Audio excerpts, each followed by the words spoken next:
how's it going? Welcome to my video. So I'm at Walmart and it's about 8:30. I had no issues at all with driving earlier today. I went to Walmart for about 30 minutes, did some shopping, came back, tried to turn the car on, and the car is not starting, and I am trying to figure out why it's not cranking. All right. So basically, first thing that came up, as far as this is concerned, the first thing that came up was, maybe the battery had issues. Maybe my battery was drained or whatever. But believe me, I drove about 15 miles here. I went to a bunch of other places before I stopped here. So if there's any issues with, if the battery was low, it would have been charged up. The battery on my car is pretty new.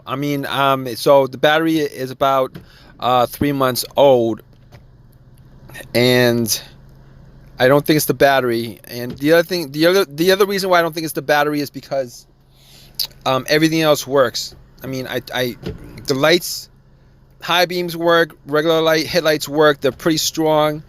There's nothing that's out of the ordinary on the dash. All of my lights on the dash work.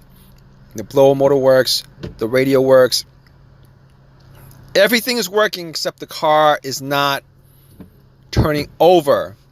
It's not even, I don't even hear a crank. It's not even trying to turn over. It's not even a slow crank, nothing. But I do hear is one single click. And that's all I hear is one click. Now, I don't think it's the alternator. It didn't die out on me while the engine was on. If that was the case, then there's a good chance it's the alternator that's bad. But that's not the case. So basically, it could either be the relay or a fuse. I don't know if it's the fuse. Well, I could take a guess that it's not the fuse or the relay to the starter. Reason I know this is because, I can hear a click when I turn the key. Try to turn on the car. I can hear a click. So a lot of times, if you can hear a click, it pretty much means that there's electricity getting to the solenoid of the starter, except the motor is not turning over. It could be a negative cable too, but no. I pretty much cleaned up all the wires over the winter. I cleaned up all the wires, including the negative. I'm pretty sure that's not it. I did recheck it. Negatives are good on here, so I don't think it's anything specific to the fuse or the relay of the starter. Now, I did get the car jumped. One person helped me jump the car, and unfortunately that didn't work. Now, the starter I have on this car, I changed it about a year ago. About a year and a half ago, I changed the starter. I think it was about a year and a half ago. I had pretty much the same situation, except I kind of had issues before that.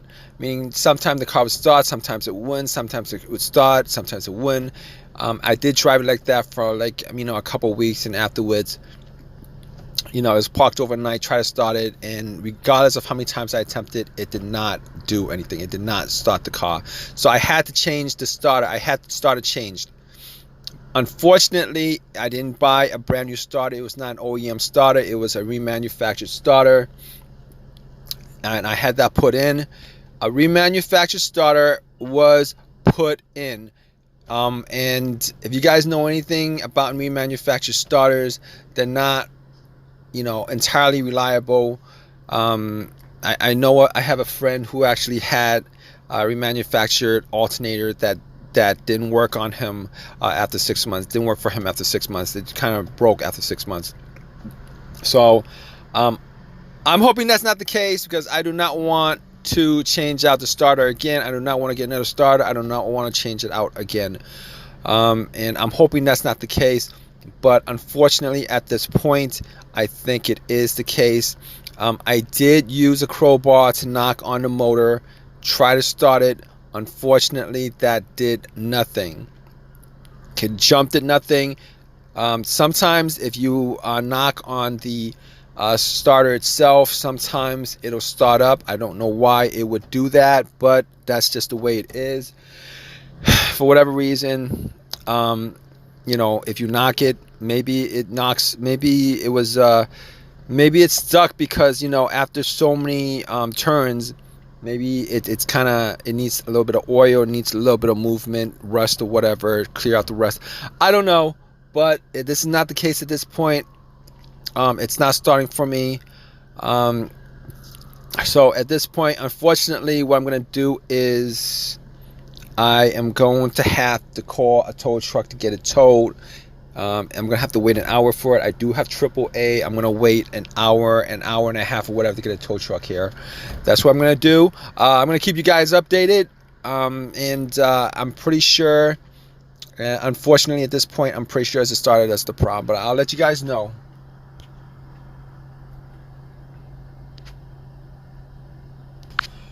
Alright guys, so I did get it checked out, and it was the starter that was causing the problem. Unfortunately, I had to go on eBay and get another starter. This time it's a used starter. Cost me about, I don't know. It cost me. It was cheaper, a lot cheaper than the starter I got at AutoZone. But I got that put in. At this point, I think if anything else breaks down, I'm going to rely on OEM parts instead of remanufactured parts. So that kind of sucks, but that's just the way it is. Yeah.